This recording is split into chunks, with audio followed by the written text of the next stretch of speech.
Today's topic is about something that the technology press has been limiting now for a little bit, about how the last quarter showed that PC sales have been dismal, and partially blaming it in part to Microsoft's design of Windows 8. I'm going to leave the Windows 8 out of the argument only because I think that only muddies the water. So let's look at the facts. The majority of the people that use PCs in the old days were pretty much desk-bound. I mean, laptops are big, clunky, and most people just didn't need to be desk-bound, okay? And so when the beginnings of the smartphone revolution and the tablet revolution, people began to realize that they no longer had to be sitting in front of a big machine to do a lot of the same stuff that they can do with the laptops. It can be done with a tablet. What was being done on a desktop, where it started to migrate to laptops, pretty much migrated to tablets too. That's great if you get 20/20 vision. But what if you're legally blind? Or deaf, or partially deaf? I'm talking about you guys.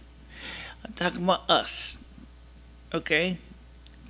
Something that designers of the PCs, laptops, and tablets don't really think about much.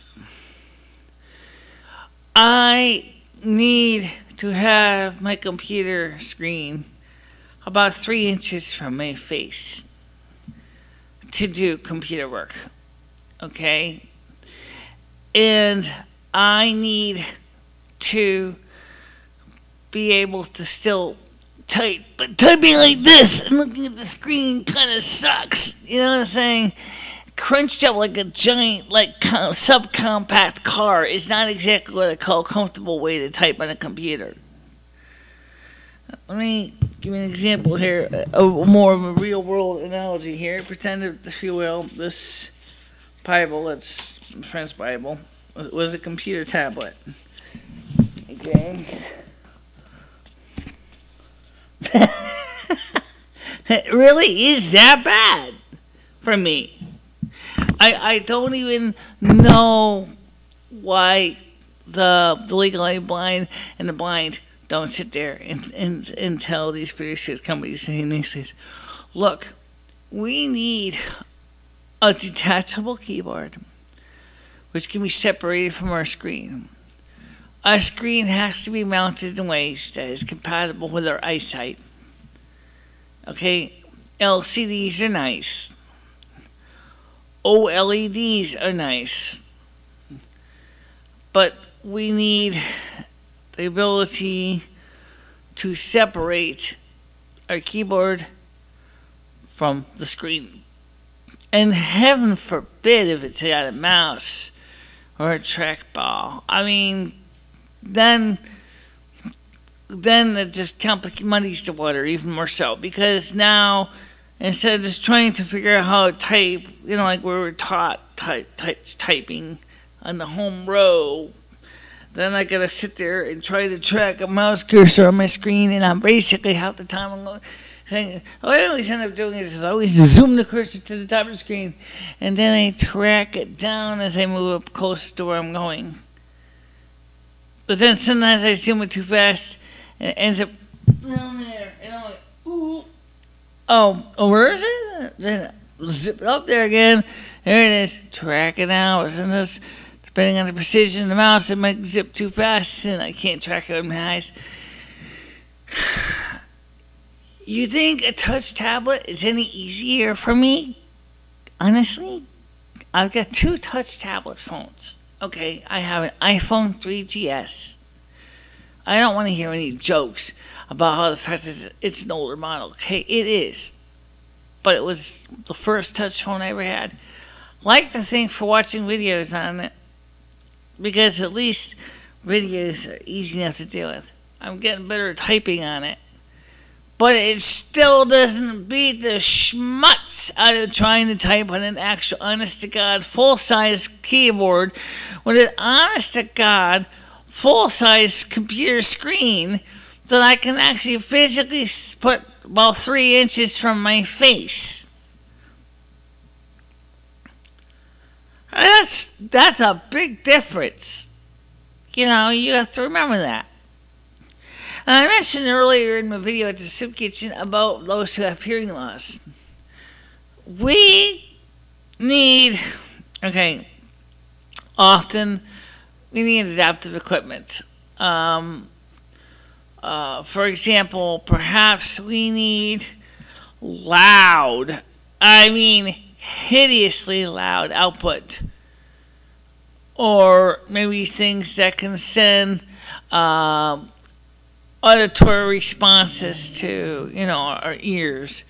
Or to send somebody to signal things like a beep or a buzz or anything the computer's trying to send this message off.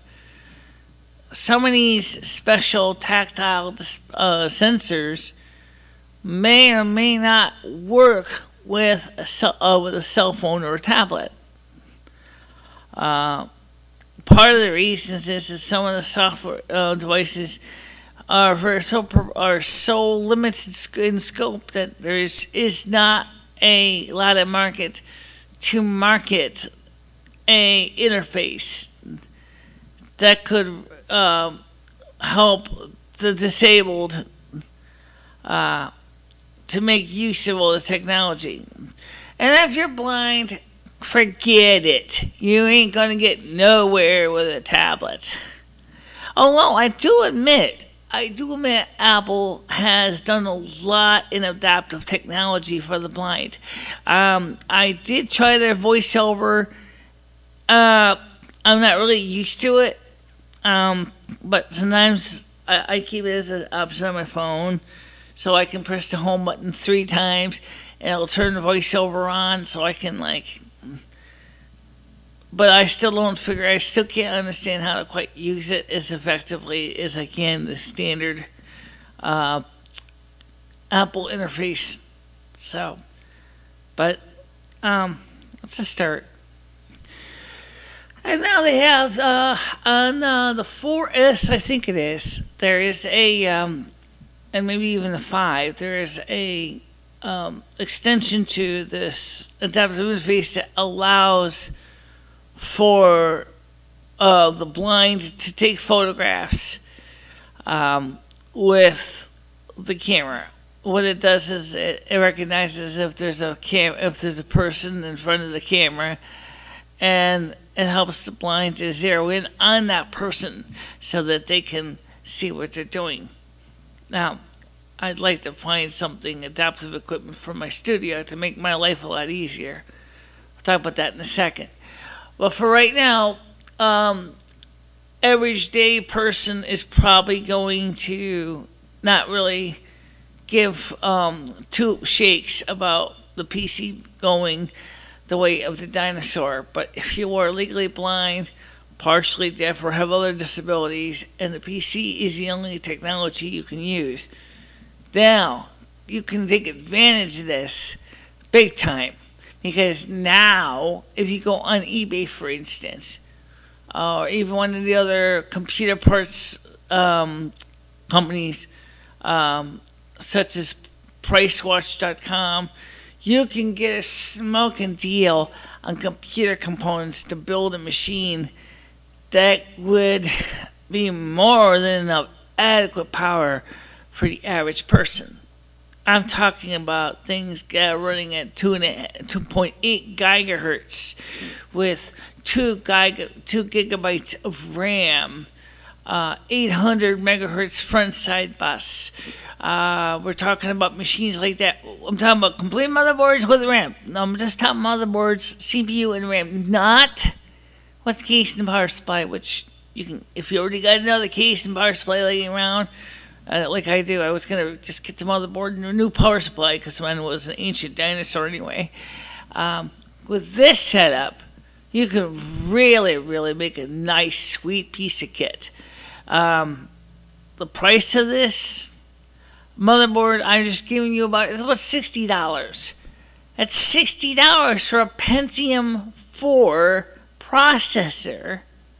What about 2.5 to 2.8 gigahertz processor power, 2 gigabytes of RAM, and ATX form factor motherboard for about $60. How cool is that? I mean, we're talking about something that would be for the blind using a braille display, but that probably wouldn't seem like much of a big deal considering you're going to be using a braille display anyway. Or if you are deaf, or especially if you're deaf and blind, you definitely would be using the Alva. But if you're deaf, but got good sight, it doesn't matter. You can still tablet, no problem. But maybe you still would like to have a full-size computer.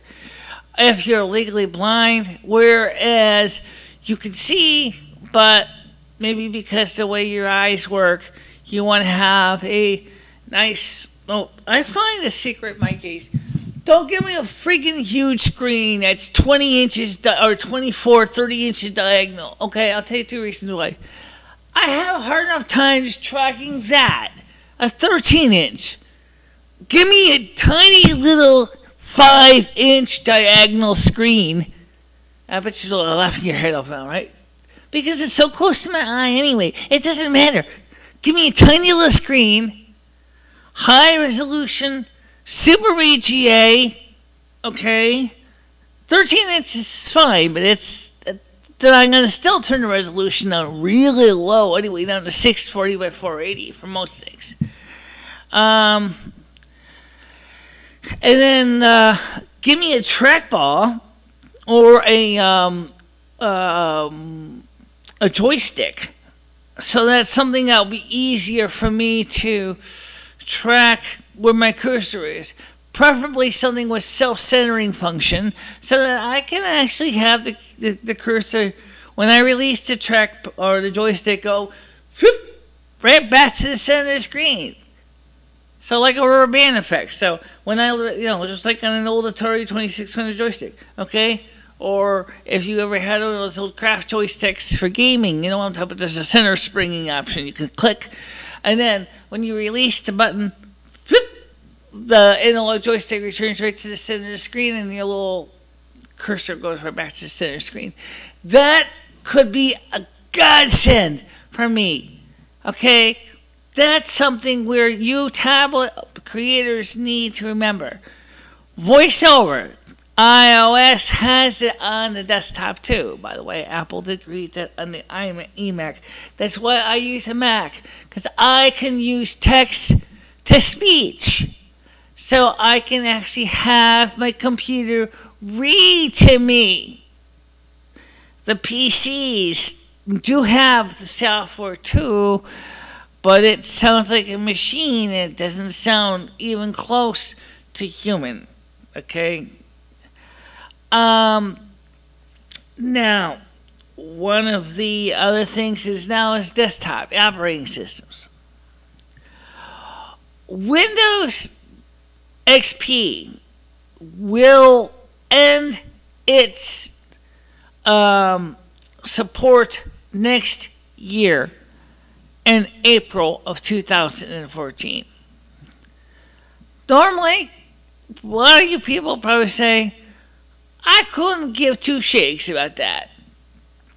Well, you're not blind, and you're not deaf, and you don't have to deal with mobility issues. If you had to deal with all those things, you would seriously ask yourself, is this such a good thing? Windows 8 was a dismal failure because it was too radical. Windows 7 is promising, but again, a lot of people who have handicaps are not going to care about having, doing many things open at one time on their computer screen. because they can barely focus on one task. Never mind doing 5 or 6 other things in backgrounds and layers and windows. The same applies to all the Windows XP developers too. If you're going to send us error alerts and things like that, okay, please be aware that there are some people who need that in-your-face error message. And this goes for any device. I don't need to see an error message buried under a screen while I'm pounding my cursor, like pounding my head in the sand and going, why isn't this stupid ding-dong thing working? Only to realize that the error notification is somehow ending up behind my screen, behind the window I'm working on, and I don't see it. It's trying to tell me, are you sure? Yes, no, cancel? Well, excuse me, but why didn't you put that on the front where I could see it?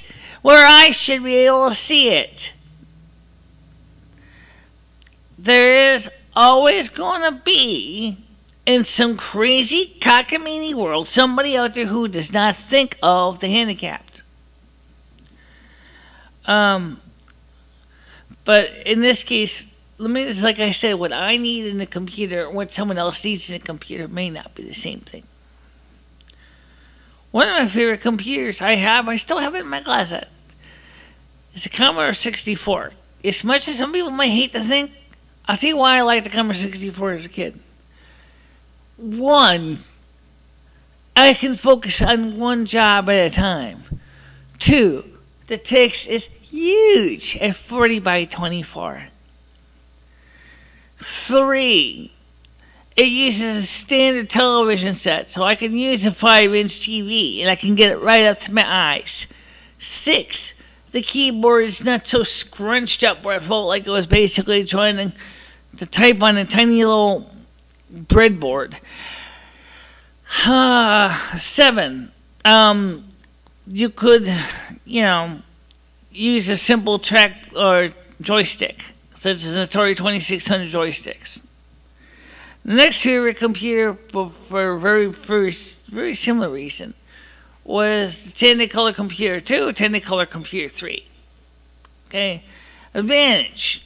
Okay, all the same as I mentioned the Commodore 64. Plus, it's got a faster floppy drive access by a mile. No kidding. The Commodore 1541 is a dinosaur, and you know what? It's not really so much the drive fault, but well, compared to a FD502 or 501 from my Technicolor computer, was like trying to compare day and night. Okay, so in that case, yes, the Technicolor computer beat it hands down. So, the next thing was the keyboard, again, wasn't too crunched up. So you could easily type. It didn't have a mind-numbing row of keys, so it was easier to see what you're doing. It had a lot of problems, but I'm not going to go through all of them right now. That's not the point of this video. PCs, laptops. I'm going to tell you what I hate about the things, and then I'm sure you can see why, based on what I just showed you earlier. Example, using this Holy Writ here as a netbook. If you're trying to type on something like this, most people would be able to type like this. You probably can't see because I'm okay. We'll be typing right on the lap, no problem, because they can see good. They can see the screen, they can see the letters, they can see everything else. But unfortunately, not me. No, I gotta go right in there, right into the screen, just to see it, and then I gotta type like this. You wanna talk about doing carpal tunnel? Do you know what it does to your wrists and your neck and your eyes? It sucks. Okay. What I'm trying to say is that designers need to consider that. Now, Windows, now that we're coming into an age of graphical even more so than since Windows 98, Windows XP, Windows NT, Windows 2000, Windows Me, whatever, okay, is for the blind and the legally blind becoming extremely painful. And now you got tablets, touch screens, and I don't think those people who are really thinking about how it hurts the handicapped, especially the legally blind or people with mobility issues. We need a desktop, okay? We need to be able to set up our computer workstations for ways that are comfortable for us. It's not because we're trying to hold on to the past. It's because we're trying to keep going and be productive. So, my legally blind friends, partially deaf friends, blind friends, whoever you may be, this would be the time to get onto eBay.com and buy L and PC parts that companies can't sell. You can make a killing, as I said earlier with that example. By the way, that motherboard, that is just an example of what is available out there for you in the second-hand category. Duh. So it's second-hand, but you know what? There's an advantage. We know this. If it's a good second-hand motherboard, you know at least whoever had it before you got the bugs out of it. You know they have successfully put it to work. So that is what makes an important difference. Anyway, I'm going to let you go. I will see you all soon. Don't forget to subscribe to the channel. Bye.